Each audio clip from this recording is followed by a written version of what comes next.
Bry. I'm co-director of the Center for Innovation Policy at Duke Law, along with Stuart Benjamin and our executive director, Steve Merrill. This is the first use case. We're going to have 3 use cases during the day. And in some respects, I think this is the best use case, not just because I'm an intellectual property lawyer, but also because, at least in the patent world and the trademark world, it's all about pragmatism. It's all about improving economic growth. And so we don't have to worry about non-discrimination. I don't think, although maybe you guys will come up with a clever way to worry about non-discrimination. We don't have to worry too much about justification, although, so these are, I'm going down some of the concerns that were expressed in the last panel. We don't have to worry too much about justification, although perhaps we can get into that as well. But we do have an extreme problem, and that is the problem that the Patent Office receives about 600,000 patent applications every year, and it's got a finite number of examiners to review those patent applications to search the world's knowledge. I know Google, you're supposed to search the world's knowledge, but actually the Patent Office is supposed to do that as well. Search and classify the world's knowledge. That's one of the missions of the USPTO. And it has to do that with human beings right now, and a limited number of human beings because it's always budget constrained. So wouldn't AI be the perfect thing to use in this situation to search and classify the world's knowledge? For addressing that subject, we have my dream panel, absolute dream panel, Liat, Belinson, who is the CEO of AI Patents. You can guess what she does.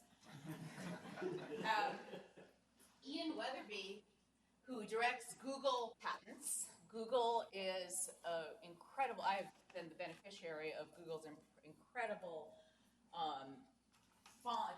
the huge amount of information, huge reservoir of information they've put out there on patents, and I use your data all the time. So we have Wetherbee from Google, and he can tell us about how Google thinks about questions of searching the world's knowledge and classifying the world's knowledge. Scott Beliveau from the U.S. Patent and Trademark Office, who is, and here I will read from his bio because he's got such an impressive title that, and I always forget it. He's the Director of Enterprise Architecture and leads the Advanced Enterprise Analytics branch at the PTO. Very impressive, even though he looks like he's in his 20s. And then finally, we have Alex Measure from the Bureau of Labor Statistics, and you might wonder, well, that's not exactly IP and patents, but it is administrative data of a sort that I think will give some interesting interagency perspective to what the others are going to talk about with respect to patents. It's going to be mostly patents, although maybe, Scott, you can say a little bit about trademark as well. So without further ado, each of the speakers is going to speak for about 7 to 10 minutes. I will have perhaps a question for each speaker after they speak, and then we will open it up to general discussion. Yeah. Thank you. So first of all, thank you very much for giving us the opportunity to take part in such an important event. I'm the founder and CEO of AI Patents. Basically, the motivation behind founding this company is that every idea can be described in multiple ways. I can call a cup a container that holds liquid. The patent document, as you all know, are 15,000 words in average. You have about 40 million documents only within the USPTO, which is continuing to grow every year. The hard task that inventors, patent practitioners, and examiners have to do is to assess quality patents, prior art search, against each application that gets into the USPTO, and to run against all these 40 million documents at least. The big problem that we identified is basically how do you represent these documents? If you only take keywords, how can you use Boolean proximity operator as a method to identify prior art? This is a system that will allow users to just freely describe ideas in their own words, copy-paste claims, description, or even product description into the search engine, can benefit the searcher in the search process to be more comprehensive and to find more relevant information when he conducts a search. So the approach that we've done is basically kind of has three parts. The first one is, what is a document and what is a text? Unlike other approaches, we didn't take only the top 20 keywords, or we didn't do classification analysis on that, or citation analysis. But what we've done, we basically took the whole document. There is a reason why the document is so long. It contains description from the inventor, it contains a legal description of the patent attorney, and all of this is valid and relevant in order to conduct a pure search. So basically what we're doing, we really take the raw data and index it and make it searchable. The second part, which is kind of coming on top of that, is the AI part. We have a patent granted on basically learning from the expert. The experts are the examiners. This is cumulative knowledge of years and years that identify that these two patents share the same idea, even though the text is different. And what we've done, we basically use this information, the 102, 103 rejections, in order to first construct a dictionary. This dictionary is dynamic, unlike other language dictionary, because it keeps learning from the experts as we go. And it is dynamic because technology evolves and new terminology is being introduced. And it's important that our tools will also be part of it. So this dictionary is basically, we were able to get from documents level into the term level. So for every technical terms, we present the user suggested other associated technical terms that he could take into account when he conducts the search. The last part of this is basically, okay, we run the search, we have all the document. If they're in a bucket like they are today, you need to go through thousands of documents, which is a very task thing to do. So what we've done, we basically stack rank the results, sorted by relevancy, in which we also incorporated the examiner decision of how this score translates into decision-making in terms of novelty. And this is basically, as you can see in the middle, we basically present results sorted by relevancy, which helps the user to get more information, more comprehensive, less restrictive, in order to go to the next step, which is the keyword, the Boolean, which we definitely realize that this is an important part of the search process. So it doesn't come to replace the expert, and doesn't like to replace the current methods. It comes to augment it in order to do a better job and more comprehensive, and to add more quality to our patent system. This can be obviously iterated and to get in order to shape. Now, in terms of usages, we have companies that are using our search engine as a prior art search, due diligence purposes, so kind of assess whether investors will invest in such technology. There is licensing implication on that as well. We were subcontracted by DoD in order to create measure for novelty of patents, and again, the search results that we kind of represent is a vector of which documents are closed, and the score, which is basically an input for how novel it is or how quality the patents are. We also obviously had the honor to work a bit with research within USPTO. The idea is that we were selected out of 22 companies, and the goal was to really help examiners in the search process by presenting them a search report before they actually conduct their own search. Additional implication is basically classification. Using the vectors, like I just explained, long text documents, we're able to see that you can find really close patents, even though they are actually attributed to different IPCs, we identify them as one. So this is another example why taking the whole text of the document is really important also for classification approaches. So in terms of vision, I think that we all get to the understanding that we need some kind of AI automated tools that will assist us in the searching and exploration process in order to do a better job, given the amount of information we have out there. So, Liat, you said that you had worked a little bit with the USPTO helping in a pilot project. How was your experience dealing with a public sector agency different than your experience dealing with private sector clients? So in order to do the work with, obviously, USPTO, we needed to kind of work with contractors. With Deloitte, we partnered with Deloitte. The goal was really to implement the whole system within the internal system of USPTO. So we couldn't work with AWS, cloud computing. Basically, there were a lot of questions about the black box, as you could see. We had previously discussed about whether we should open the systems, right, and allow more transparency. Mm-hmm. Obviously, nobody asked us, but in terms of for government usage, we are obviously open code for transparency usages. But this is one issue that we can. So the PTO got to see the code, but then the question is, should the code be open more generally? I take it that's one question right. that you had to think about. And we'll talk more about that, I think, in the general Q&A. But this is exactly what was discussed in the last panel. When you get a private contractor, one of the questions that will come up is, with the agency, and Ed suggests should always, is will the code be open or not? Great. Ian. Okay.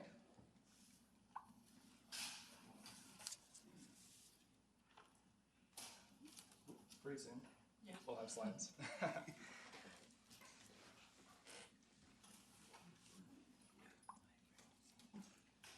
There we go. Okay, Google, where's my slides? So I'm Kenan. I run the Google Patent Search Engine team at Google. I've been there almost 5 years now. So Ed did a fantastic job of the intro to AI, the history.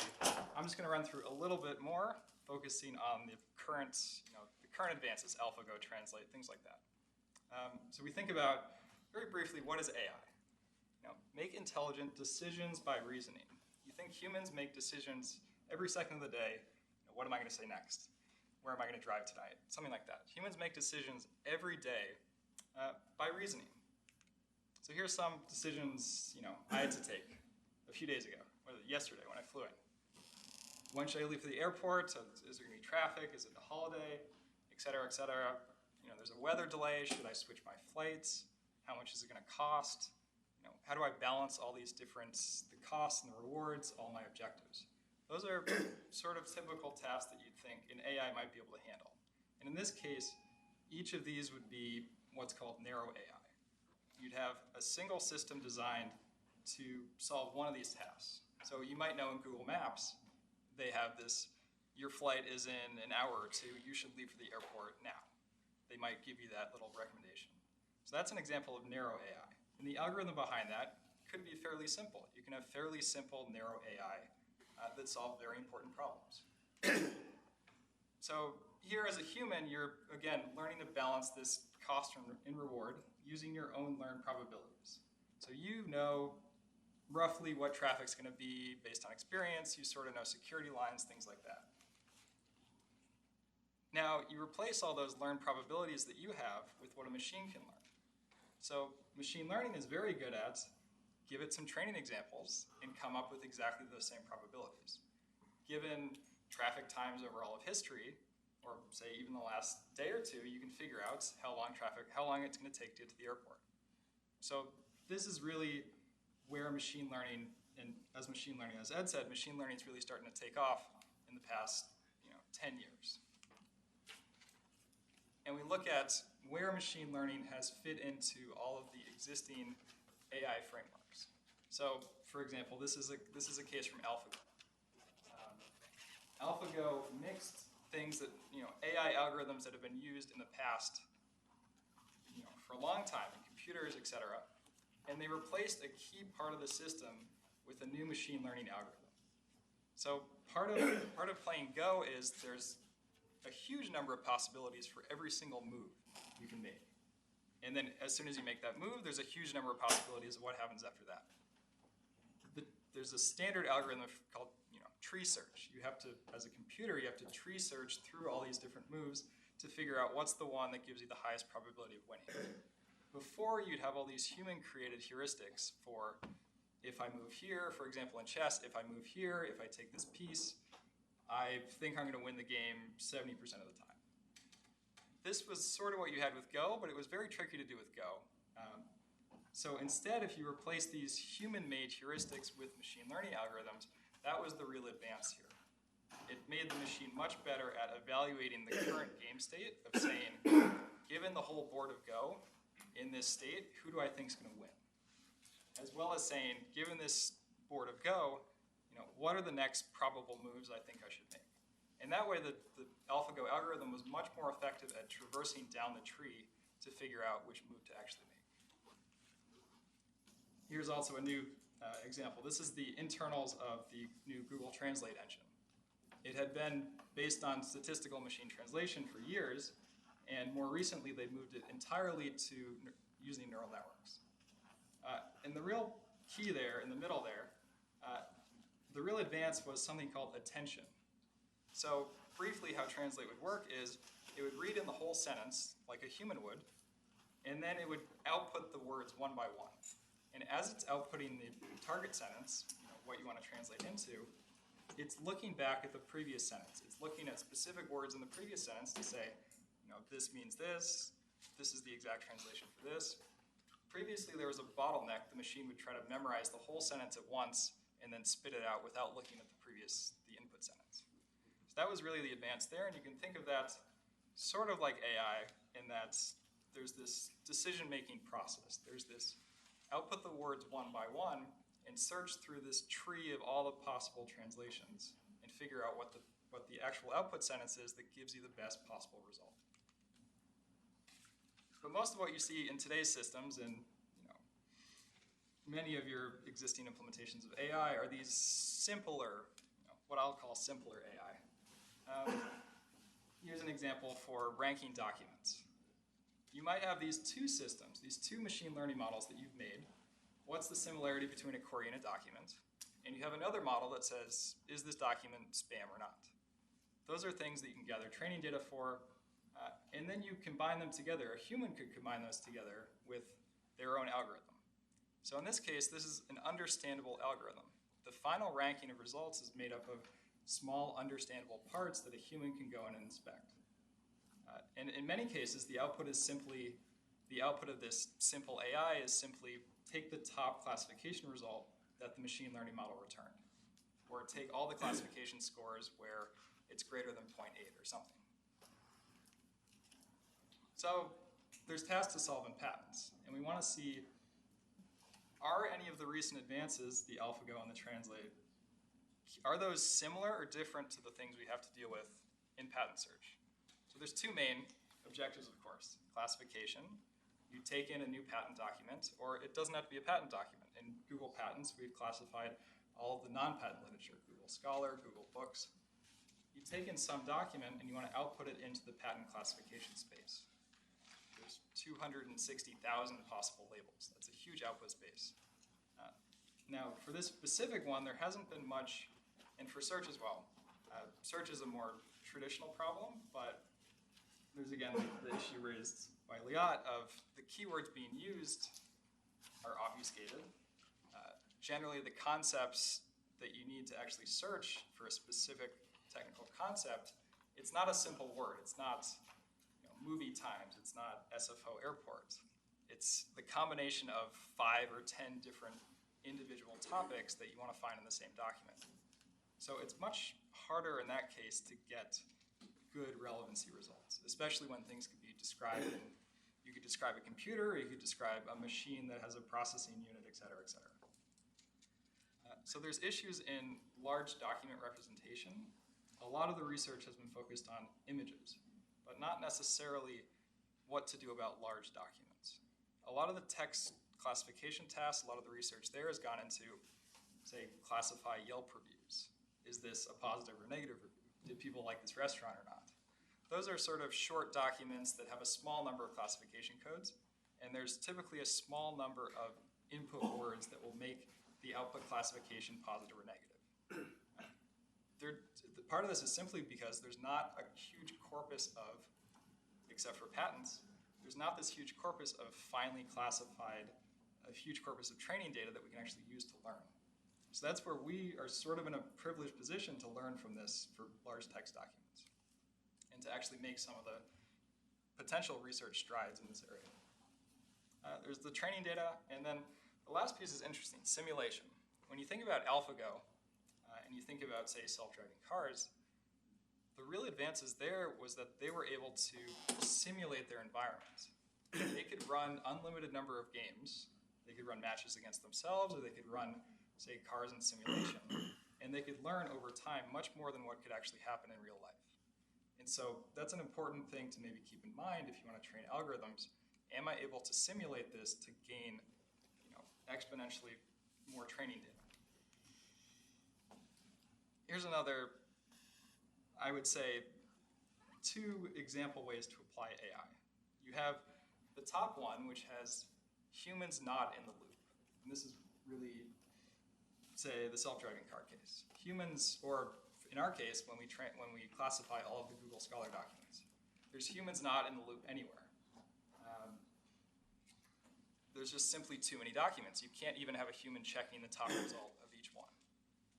In the bottom one, you have the humans in the loop. This is where the algorithm will give the human, here's my best possible, here's what I think the top classifications are, but you can make the final decision. You can see if I made an error or not. And that also comes into healthcare, possibly, in other areas. So now I'll quickly go through what we're actually doing. So the goal of my team is to make patent information universally accessible and useful, which is a broad goal. So we've been doing this with Google Patents for more than 10 years now. And over time, it's grown slowly. We're a small team, but very dedicated entirely to this issue. We get to focus all of our attention on just this. So part of that is our machine classifications. This is a screenshot from one of our models that's trained a couple years ago, actually. So this is trying to classify this patent document with the labels. Take a full piece of text, figure out what the actual labels are. And here there's an interesting, all these are very detailed. There's an interesting, the top result is wrong. And when you look at the classification scheme itself, there's a special rule that says, if it would have gone into this category, but it's about, in this case, sewage, it should go into the next category. So in this case, the second result is actually the right one. So this is an example of, you might have this underlying machine learning algorithm that doesn't necessarily understand the business rules on top. But the underlying algorithm is still very useful, and if you can apply these business rules on top of these probabilities, you can get a good result. We've also recently launched sort of semantic search. So this uses the same sort of, it uses an embedding model trained on this classification. All of these results are actually released publicly as part of our data set. So you can go in and you can fetch our raw machine learning vectors. And we did this in part to move forward the whole patent search ecosystem. If we can give away some of this, we can make patent search more efficient, we can improve patent quality. And we, as Google, we don't have to be the ones to make the best patent search system as long as patent search, patent quality overall gets improved. So this is this Google Patents Public Datasets effort, a free collection of 17 countries worth of patent metadata. There's maybe 90 million patent publications in there that you can use to train machine learning models, to analyze for research, et cetera. There's a new effort, also Prior Art Archive. This is to collect some data from companies that was traditionally not available. Old product manuals, mostly old product manuals actually. Stuff that was, that you want examiners to search that the companies don't necessarily put online. Okay? So this is important. If you want to do a thorough prior art search, you need machine-readable data. You need access to the full text. There's examples also internally from Google's portfolio management. We use machine learning internally to create these landscapes. When you're at Google scale, you have, I don't even know how many patents we have, but tens of thousands of patents. And you can't necessarily manually go through and reclassify all your patents into a new area. You want to see what you have in certain areas, so you can use machine learning to generate these landscapes on the fly to sort of classify your own portfolio. And I'll end with, it all starts with data collection. With patents, we got extremely lucky that we just happened to collect in machine-readable format the process of the examination. We were able to collect classification codes, citations, the full text, and all of this is extremely useful for training all these machine learning algorithms. Now, I want you to think about what happens if we collect data specifically for machine learning algorithms that might not have any use as part of the examiner's day-to-day life. It might not actually make a difference in what they do, but by making one little notation in their file, is this a 102 or a 103 rejection in machine-readable format, it lets us train much better algorithms. So I'll stop there. So I'm not going to ask a question so much as just do a little bit of clarification for those of you who are not patent geeks. So 102 and 103, both Liat and Ian referred, those are the rejections that an examiner would make because a piece of invention for which an application was being had been submitted was either not novel or was obvious given the state of the art.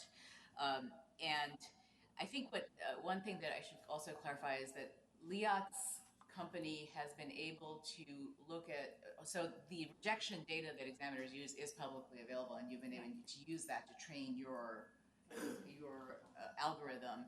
And I take it that you've done the same, Ian. So we've looked at the data, and it's very valuable, yeah. And then the question that you're asking... It's part of the inputs to our next generation of algorithms. Right, and I take it the question then you're asking is, that was sort of examiner-generated data, not purposes that you're putting it to, but you're asking what if generate data that was more specifically tailored to some of these purposes? Yeah, so for example, in classification, if you had the examiner, right now all we get is this huge piece of text is classified as this, into this category. As part of the examiner doing the classification, if they could, say, label for us, here's the section or here's the words that made it go into this class, or maybe some sort of machine-readable description of, here's why it wasn't this class, here's why it was this class. Or in searching, I looked at all these results, and right now we only get the citations, the good matches. This is the closest prior art. We don't get from examiners, I specifically looked at this result, and because the problem is the citations are not extensive. We don't get, I looked at this result and it is specifically not similar to this. So that's data that could be collected as part of the examination process. Because that almost fits exactly in the examination process if the tools were just there to collect it. You could probably think of other examples that the examiner, it wouldn't benefit the examiner at all, but it might help train a machine. Mm-hmm. Great, so with those clarifications, Scott, would you like to react to or comment? I hope to make you happy. Pretty soon. Well, maybe I'll start with a quick little intro and then kind of jump into reacting to some of that. Scott Beliveau, just for comments of my own, that not necessarily don't construe them as policy of USPTO, just kind of throwing that out there since I am here at PTO. So, been at the Patent Office for eons, 15 years. I started as examiner, was a manager, done crowdsourcing, a number of executive actions on, related to some of the data collection, things like that. Now I'm in the CTO office, sort of doing some of the big data, open data programs, addressing some of the issues that you've both raised, really. We did, I think it was back in October, November, where we released that data for the 102, 103s. Nice to hear people using it. That's always great feedback for us to get, to be able to, do more of that kind of cool stuff. In terms of, what's our mission, it's clearly issuing timely quality patents. And as, Arti had kind of introed, we get 600 filings, it's about 1.2 million claims a year, 8,500 examiners. They're very highly technical examiners. They have PhDs, they're lawyers, they speak their own language as lawyers, in the patent, patent universe. So our challenge really is, given that fixed amount of time, how do you get consistency between examiners? How do you get them to really be able to search the more complicated knowledge ever-growing knowledge in a fixed amount of time. So we're trying to look at using AI and techniques really to make what, and these are some things we're looking at from a research perspective. How do you take the adversarial process of patent examination? Is the attorney, the attorney is trying to get as much as possible, the examiner is trying to shrink the scope down. How do you make that process more predictable? AI is a great way to make that predictable. So if you file something, you should have an idea of what you're going to get. How do we do that? One way to do it is through enhanced transparency, which I think is something that you guys were talking about a little earlier. Are there ways that we can make that data more transparent? The other is making the process more consistent. When you have two examiners, if you give them both the same case, you should reasonably expect the same answer. Yeah, that's a fair a fair thing. Are there ways that we can use or leverage AI to do that?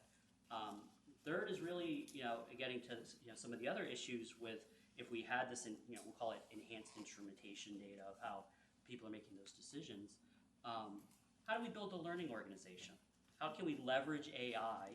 In your example of kind of the car driving of where you're going to go. How can we do that to help not only in the pre-grant process but the post-grant? We got to look. How can we learn from our post-grant activities after patents go out and they come over and be able to advance? So for classification, why is classification important to PTO? Well, it's an administrative data function more than it's how we route cases to get the right cases to the right examiners who have that expertise. It's how we assign time to all of them. And it's something that we spend a lot of time, effort, money on doing it. So the more that we can use AI to promote a consistent voice of classification between all the international offices, that really helps us from a perspective of covering that broader range of knowledge or information, as well as that question of the why. Why did you put this where you put it? That's a very valuable point for our examiners for searches because when our examiners are really doing search and type activities, examination really is, there's two parts. There's search, and then there's examination, and examination is really a basis of explaining the judgment or the reason as to why you came to that conclusion. So are there ways that we can be more transparent, like track the way, not in a sinister way, but track how people are arriving at that conclusion, use AI to promote that consistency of that so that we're not really just simply giving examiners the fish, here's a list of results, but really helping them, assist them as to where to find the best fish. And then taking that information and providing it publicly to help our as our applicants file higher quality applications, it improves the examination process as a whole. So I'm going to ask you a tough question. So it is an adversarial process, as you pointed out. The patent applicants want the world, and you can't give them the world, and you shouldn't give them the world. So the more transparent, and this is one where transparency may not serve public functions, if you make all your algorithm completely transparent, would there be ways for them to game the system such that you wouldn't find certain prior art? Potentially, I think in a larger AI discussion construct, there's always that pros and cons of too much or too little. But I think from a public agency perspective, we want to enable and empower people to have the best technology to file the highest quality applications that they can. So if they're using that, and the other piece of the transparency argument goes to, it's really important that the construct of algorithmic bias or AI bias, it's important for us to be transparent as to when we're using AI techniques, that people know how we arrived at that that conclusion. What's in there? Because a lot of the AI techniques or cool stuff that comes out is made by high-tech companies, and those high-tech companies are applying for patents, and we want to make sure that it's transparent, that we're not introducing any particular bias of, well, you use company X's algorithm, therefore they got a better shake, out of the process than another one. So transparency is very important to our process. So that's interesting. So that's another flavor of non-discrimination, focusing on non-discrimination with respect to individuals and particular traits. And you're talking about essentially either you want to fend off either the appearance of corruption or some sort of allegations that there may be bias in that sense. Very interesting. So I have many more questions to ask about transparency, and we'll get to those. But Alex, did you want to comment a little bit from your perspective regarding how you use data and machine learning at the Bureau of Labor Statistics, and whether there's anything, there are any cross-agency learning opportunities here? Definitely. Thank you for inviting me to be here. It's great to be part of this discussion. We don't, to my knowledge, do a lot of intellectual property search at the Bureau of Labor Statistics, although that may change, as Scott was mentioning, that there have been some talks about some projects. But what we definitely do plenty of is classification and text classification. Anytime you see a statistic referencing an occupation, an industry, a product category, or about a million other things, there's a classification happening behind the scenes to make that possible, and often it's a classification based on text. The reason for that is that that's the most natural way for people to express these things. When we send a survey out to someone asking them, what's your occupation? They don't say, I'm standard occupation code 372011. They say, I'm an environmental services technician, or I'm an associate, or I'm a laborer. And we have to figure out where to put that. It's a very natural way for people to exchange information. It's just not a natural way to compute the number of janitors in the economy. So classification and text classification is a very important problem for economic statistics because so much of what we're interested in is most naturally expressed in that way. It's also an important problem because until recently, the best way to do that classification in most instances is manually. We have people, even now, we have a small army of people out there who spend their days reading these job titles, descriptions of business activities, and assigning these classifications by hand. When you are collecting millions of data points each year, that turns into a big sort of resource cost. It also raises challenges of sort of consistency. You show the same job title to 5 different people, and sometimes you get 5 different answers. So there's been a lot of interest in sort of improving and sort of using new techniques to address that.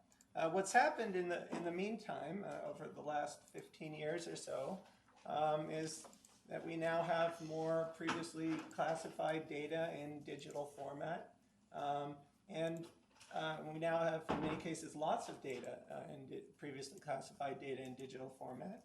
And when you combine that with modern machine learning techniques and powerful computers for processing that information, you now often have a very relatively simple and effective way of automating some of that classification. And that's what we've started to do at the Bureau of Labor Statistics. The best example of that is with our survey of occupational injuries and illnesses, which, among other things, collects about 300,000 written descriptions of work-related injury and illness each year. These are descriptions which are collected from essentially administrative data, OSHA logs. As with much of the text information we collect, we have people go through and assign classifications to indicate the occupation of the worker, the cause of their injury, and so on. What we found with machine learning is not only can we, with relatively little work, build systems to automate that, but these systems, in fact, work very well, and in fact, they assign these classifications more accurately than our trained human staff. So as a result, over the past few years, we've gone from manually coding all of this information to now automatically coding the majority of that information. And that means we can process more data faster at higher quality. It means for our staff that they can spend more of their time on other important tasks and frankly, often far more interesting tasks. But I think most importantly, it also means we now have a huge opportunity to apply this technique in a whole bunch of other places, because there are a whole lot of statistical programs that spend a lot of time on this task. And so that's something that's happening now with the Bureau of Labor Statistics. There are a whole bunch of projects that have just started in the last few years, and I think it'll be very interesting to see how that progresses. Great. So I have only 3 questions before I open it up to everyone. So one question is, since we did spend the last couple of speakers spend time talking about classification, excuse me. So are these dynamic classification algorithms? So one of the concerns that we've had with the PTO classification, I can speak to that specifically, is that oftentimes the new technology classes are introduced well after the time they should have been introduced. So can machine learning speed up the process of classification, that we have classification that's more meaningful? Yeah, I mean, that's definitely something that we're interested in. And what we do in the sort of economic statistics world is we periodically update these classification systems. There's always new occupations being created, there's new industries emerging. And so we try to keep up to date with that. And when we go through that process of updating the classification system, it's a very heavy research process. We've started looking at some techniques for sort of automatically identifying new sorts of clusters, if you will, of things that are emerging. But that's certainly something that's of great interest to us. I'd say absolutely. So, I mean, one of the pieces right now, the U.S. Patent Office had transitioned from USPC, which was primarily developed, maintained by the U.S. Patent Office, to a cooperative classification system with our European partners. So, to that extent, there has to be some, we have to work with our partners and negotiate ways of doing changes to that classification. And that's sort of where, some of the work that, the research that, John over there is doing a lot of work on, if he wants to wave. Ways of saying, can we leverage AI technologies as an entry point into, let's having, because as we've looked at classification between countries, between different tools, outside of the group level, it gets very it diverges a lot, particularly on the subgroup levels.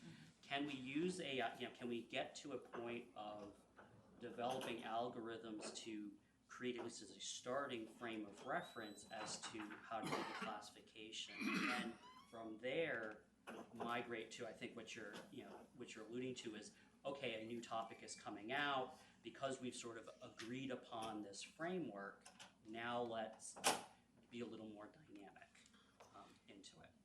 And one of the things that leads me to really focus on that issue is that there is a lot of empirical data suggesting that the rate of recombination of classes is where we're getting lots of new invention. And there's really good economic literature on that point. And so the fact that recombination is happening so much more strikes me as a reason to have dynamic classification. I don't know if Liat and Ian, you had thoughts on those questions. Yeah, I think it's important. This is an important issue generally across AI. This is a case where the input distribution is shifting. You have, you trained your classifier on the patent corpus as it was today, and in a year from now, there's new language that pops up. New areas are getting combined that weren't before, and the underlying statistics of your model are going to say, healthcare and AI would never combine if we were 20, 30 years ago, maybe even more. But today, you'd see a huge number of classifications. So the bias is built into the system because the models are trying to optimize in general, classify based on what I've seen with the statistics that I've seen. Those need to change over time. So you either need to retrain the model, or it's the case for keeping the human somewhere in the loop. The model can help you narrow down your possible classifications to a couple, but if you keep the human in the loop, then they can always adapt to future changes in the distribution. And it also, it keeps it consistent as well. Right, and the other challenge, just sort of, inside baseball in the building is if we develop, if we had a model develop a classification system that was the classification of one, every document was essentially became its own subclass to that level. That creates a huge, administrative challenge within an agency to say, okay, did you search everywhere? Well, I searched in the one. So I'm sure that there's a sweet spot to that kind of aspect of dynamic classification, Right. as well as and kind of going to some of Ian's early point of we're looking at ways to be able to say not just the document was here, but what exactly made the document here, and have it keeping the human in the loop to say, okay, you as the classifier, you had this choice of where to send it. What particularly did you look at within that document to send it into a certain bucket as opposed to another bucket? And then using that type of information to build, I think what some of the stuff Ian was looking at of that model, it's not just simply the positive, but what did you not look, what did you look at but not decide to go in that direction, make the judgment in that direction. Right, and in AI patents, what we've done basically is we realize that AI, right, you learn from the past, but you cannot predict the future, right? And this, what led us to the idea is that what's important is how you hold a document. And this helped us both in the classification and in the search process, because in the end of the day, you cannot break this huge document into keywords. And the ability to look at the whole document, you're actually able to classify better, even in today's setting. Patents that make sense, they do the same technology, even though they are classified into different IPCs. So taking the human into the, again, I don't believe that in the future, computers can do everything in terms of classifying or searching. But the idea is to kind of present the user the reason why you go to these results, or why these two patterns actually found to be matched in the same classification, in order for the human to make the decision of classifying. So I just have one other question, and this is returning to a theme from the beginning, which is, you're a for-profit company, and you contracted with the PTO, and I take it there was, some questions about whether the source code should be made available or not. So is there a way to have some level of transparency for the public at large by forking the code, so having a government-specific source code and other code for your private sector clients? Scott and Liat, perhaps you could speak to both those issues. Yeah, obviously, serving the government and the understanding why the transparency is so important, and the ability to kind of provide the agency to build on top of our code is something that is definitely, I believe it should be a good approach, because what we kind of provide is basically also the ability to search through long text documents, as well as the ability to use the cumulative knowledge of these experts.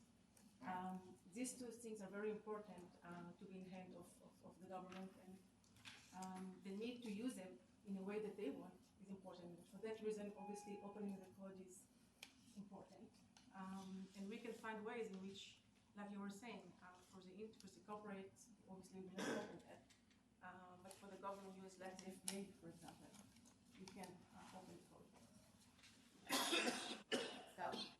Kind of build on, one of the, kind of open, I think we touched on a little bit before, is it's important, it's important as an agency that when we're using these semantic or AI search capabilities that the public is aware that everyone has that level playing field. I've seen some models where, as mentioned earlier, some companies provide this much in the open, and then there's, this is our unique special sauce that we keep proprietary. I've seen some, different models than that. But from a government agency, we want to make sure everybody is aware of kind of what's going on. And the open source aspect of it, another challenge is I think you touched on a little bit in the earlier part, is you know, as an agency, you know, as IT expenditure, we work in 3-year budget cycles. So we have to plan our budget out for 3 years. And then when we try to do a procurement activity, it takes us usually about 8 months to do a procurement. So we're always trying to think like 3 years in advance, what are we going to need? How much are we going to spend? And the other challenge that we have is our limitation with respect to cloud services. We really, as an agency right now, we're still at a point where it's got to be in the data center. So therefore, when we look at this open technology, you know, open technology versus closed technology, because we're always looking at 3 years, a 3-year window, we tend to lean toward the wanting to use more open source technology. Great. So time to open it up to questions, and we have a fair number. So let's start with Wes, because... So in your evaluation, the way you talked about the evaluation of patents, take advantage of examiner decisions, do you recognize the possibility of systematic error on the part of examiners, and then, you know, maybe going a step further and looking at downstream litigation and validity judgments and so on. But the trouble and difference between what you're doing and, say, AI applications in autonomous vehicles or even medical applications, there's no objective referent, right, for saying this is right or wrong. You have people getting run over by cars, that's an objective reference, but the decisions around novelty, non-obviousness, and so on are invariably subjective. And this underpins a more general question. Is there a way to get AI evaluation of patents to the point where it actually does a lot better than examiners? Systematic better than examiners. So improving on examiner judgment. So actually that's a very good point here in terms of our approach. So the AI, if you remember my diagram, starts with how you represent the document. No, I get it. This one leads actually to the how the search is being done before taking into account the evidence. Because what we would like to see is to miss, in the past, if examiners or inventors missed critical information, which led to litigation, we don't want our system to be biased on that. So we kind of combine 2 approaches. The first one is a pure search. It's really taking this whole document and take it into account. Don't take out keywords here, don't clean it, just take it as is and allow the computer to really scan through all of these documents and provide you the pure result. On top of that, we build the AI, and the user is very active in this stage. He can select which synonyms or which, not really synonyms, it's like which technical terms he chooses to select from what the system suggests, as well as he can select, you know, how strong would you like to take the AI part in the result set. So the combination of a strong search engine with the AI and allow the user to kind of define how strong it will take into account is an important part of it.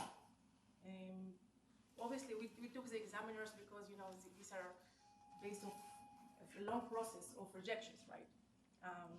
It's better data, more value data than, I don't know, and a searcher that said, okay, this one is relevant, this one is not relevant, an end user. But it still can miss a lot of critical information. Yeah, so I think it's a really interesting point that if you think of, say, we're training on the citation data that examiners use. That citation data was gathered through examiners doing Boolean searches looking for exact keywords. So does that mean that any model that we train is going to look for exact keywords? And it's a really interesting point. You'd hope that the examiner would, you know, go beyond that and do 10 or 20 searches and come up with all the synonyms, and even then phone a friend, and because they do that. They call up their friend, or they have references that they keep in their little drawer that they just know by heart. You know, this is prior art for this, and maybe none of the keywords match, but they still cite that. So there's sort of an out, and we're hoping that examiners, you know, and given all the examiners and given EP and all the other countries together, if you funnel that through such a bottleneck, when you're training your algorithm, you get rid of all of these individual... But that's the issue with the distinction between systematic error versus random error. If the errors are indeed systematic of a particular character, then that might not work. Yes, if all examiners or most or 30%, I don't know, if some number always made these errors, or their searches were always select one keyword Not from every. necessarily always, Just some, yeah. Yeah. Select one keyword. It could be in a particular pocket or area within, within, it's technology across the board. How do you get you have, I think it's been said before, in some way we have 8,500 patent offices.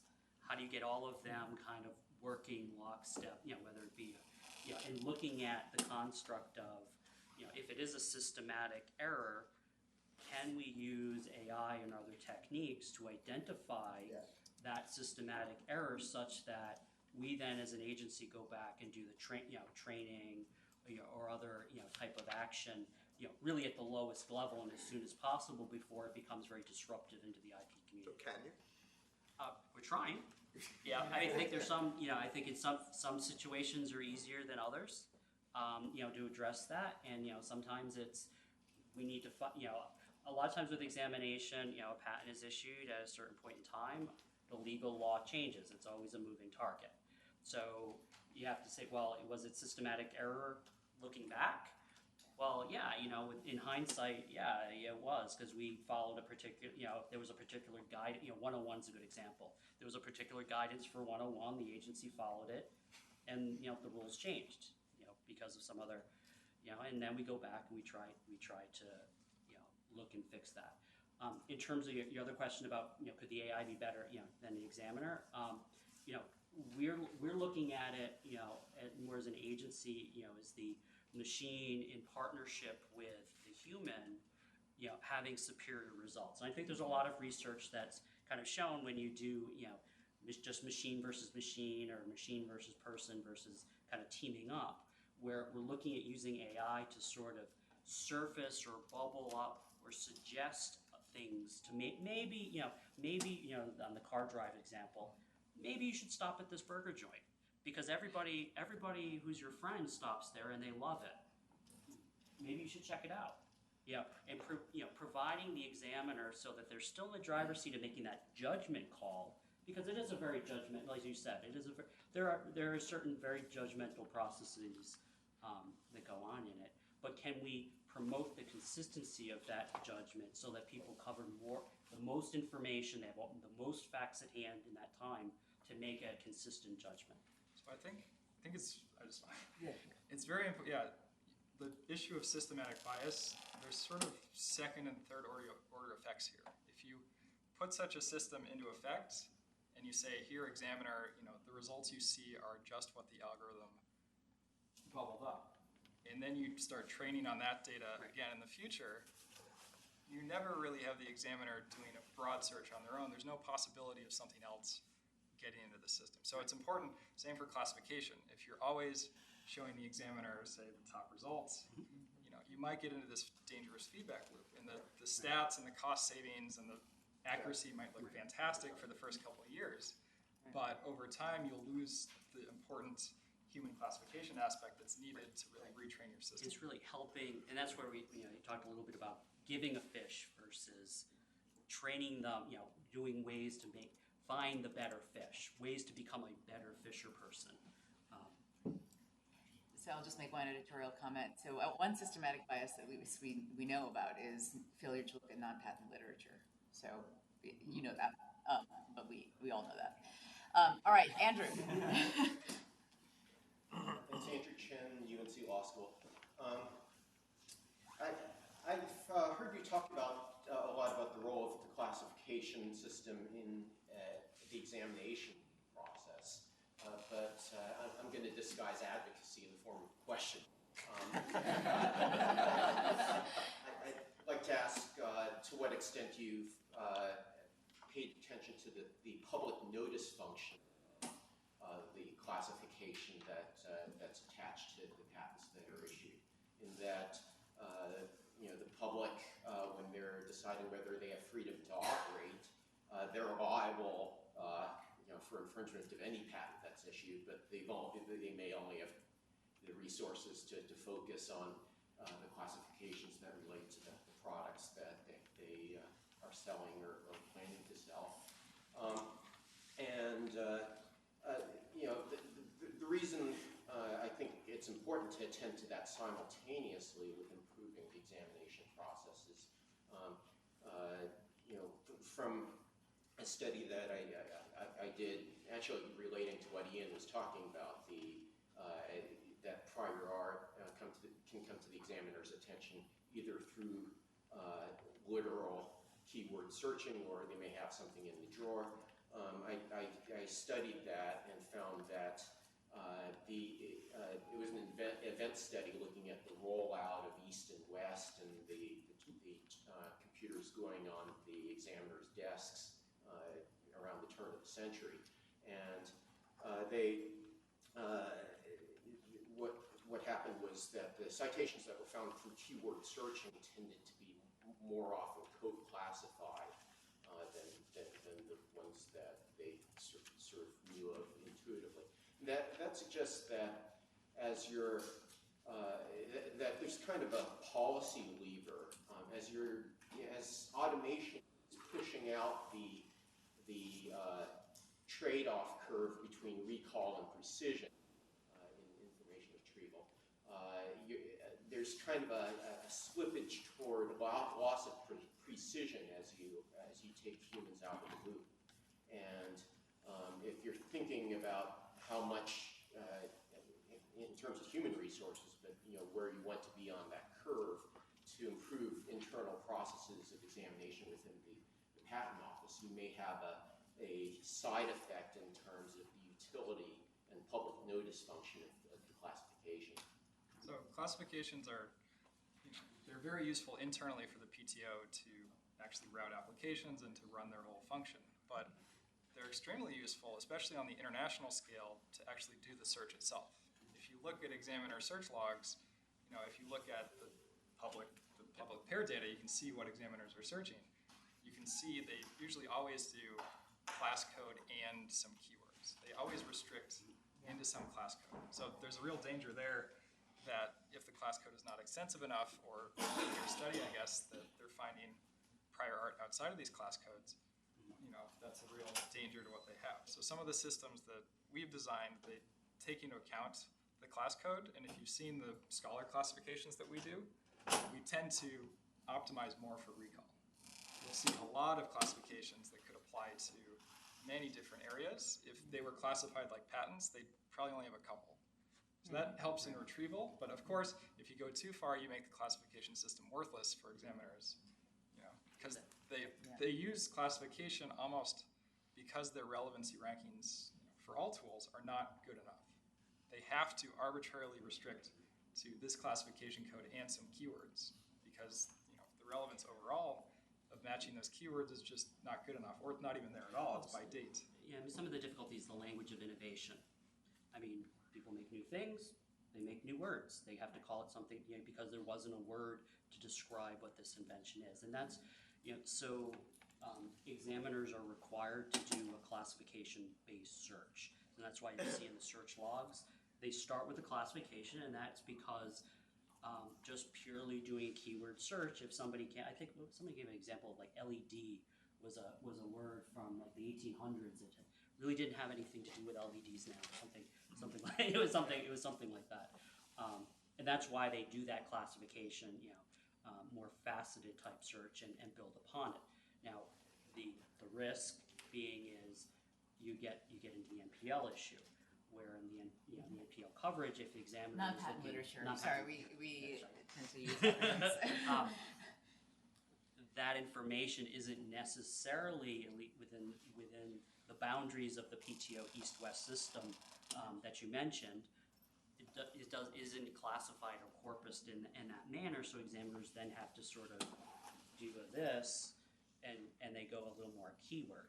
Now, one of the other challenges that you'll see is within that, if you have to then kind of do the swivel chair and type in the new thing, it's not necessary, you're off of the main examination tool system, so your recordation of the fact that you did this isn't always reflected in the record of the case. And that's where you can get some sort of a perception, well, that people are not searching. They may have, they may not have, they may have and didn't find anything, or they just didn't. Let's see, I think Steve had his hand up before Jerry, but Steve. I'm wondering if it is the case or conceivable that your applications could be used to improve decisions remote from what you do in your jobs. For example, could it help anticipate what kinds of people the PTO has to hire in the future, or it could be used to inform OSHA on what it should be looking to regulate in the future? That is something that we are looking at, and it kind of goes to the public notice of classification. It takes, on average, about, I think we say 3 to 5 years for an examiner to get fully up to speed and kind of be completely self-sufficient as a primary examiner. So if you think about a 3 to 5 year training hiring cycle, we need to make sure that we have where the work is going in 3 to 5 years, so that they develop an expertise in that technology that's going to show up in 3 to 5 years. So we are, it is something that we do look at internally, and how can we create more. And this gets to technology landscaping and things like that.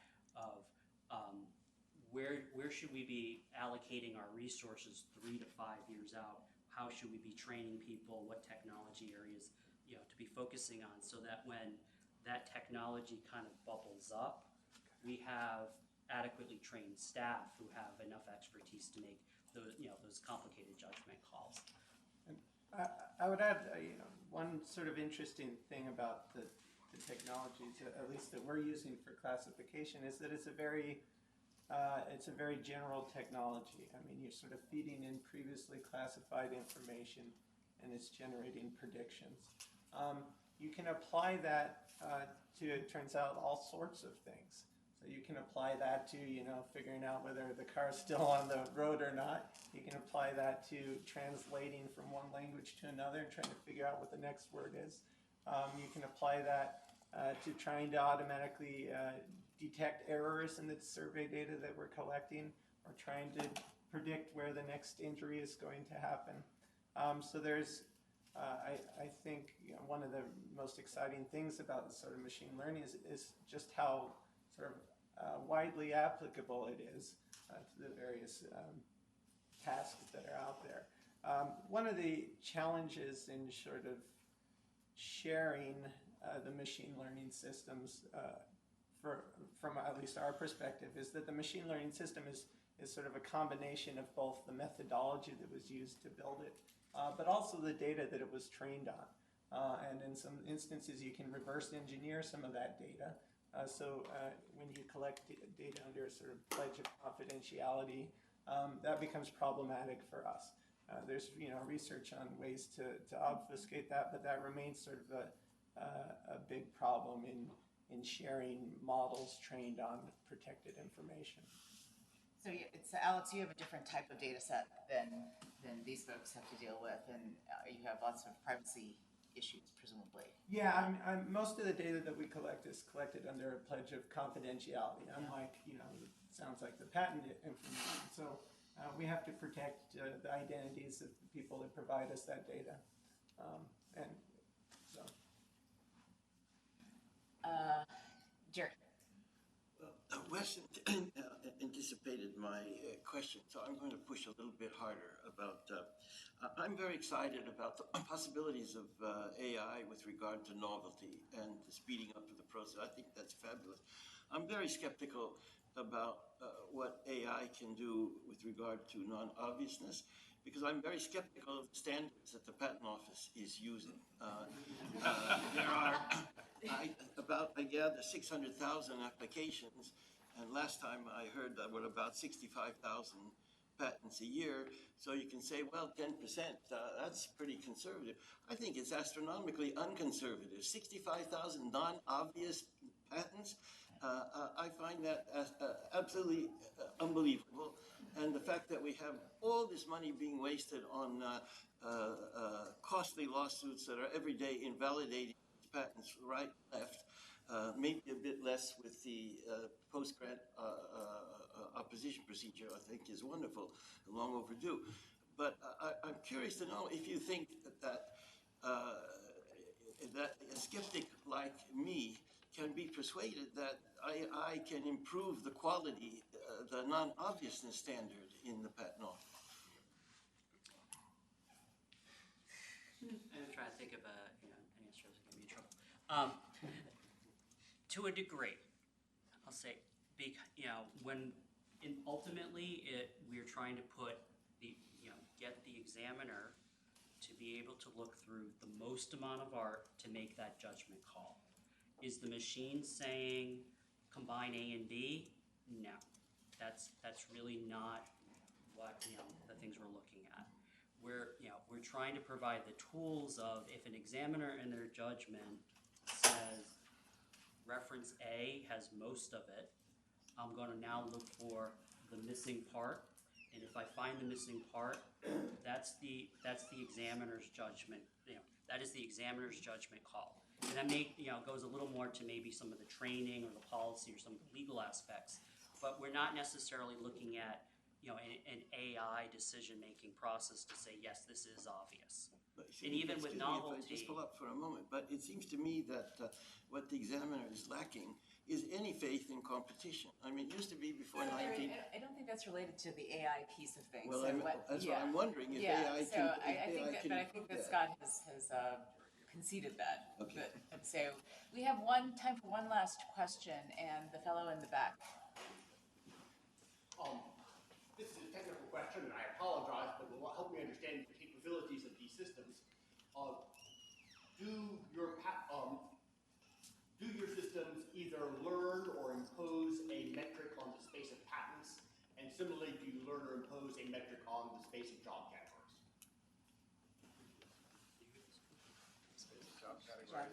Well, for job categories, we do have a limited number of categories, and these are defined by our standard sort of classification system. So it is constrained space. Okay. Not the same thing as a metric, but that's fine. Yeah, I think it's like all things in patents, it's complicated. Yeah, it depends on what is. I think there are metrics that we look at from a consistency perspective. It could be particular rejection types. Is one examiner doing this or that? A lot of it is sort of more exploratory. I apologize. I was unclear. A mathematical metric is a way to find a distance between two patents. Oh. Saying these patents are close together and these are way far apart. Yes, and my esteemed colleague over there, John, could probably tell you a little more about the ins and outs of the specifics of the algorithmic nature of it. Because we are using a number of different ways or techniques of doing that. So for us specifically, I mean, I did a talk last year that's online. The EPO search matters. So the keynote there goes into some more detail. But yes, we do embed all of the patent documents into this embedding space with vectors, and you can compare the vectors to get a distance to see how similar they are. And then we also embed the classification codes into the same space. So you can compare class to patent, class to class, patent to patent, etc. We are basically representing every document in this vector, right? But we are not kind of saving the relationship. Everything is running on the fly. And it is based, and once you generate the scoring, you can put again the AI on learning for decision making. That it's running like. Thank you very much. Ashish, did you have a question? No. Okay, so we have run out our time, and I'd like to thank our panelists.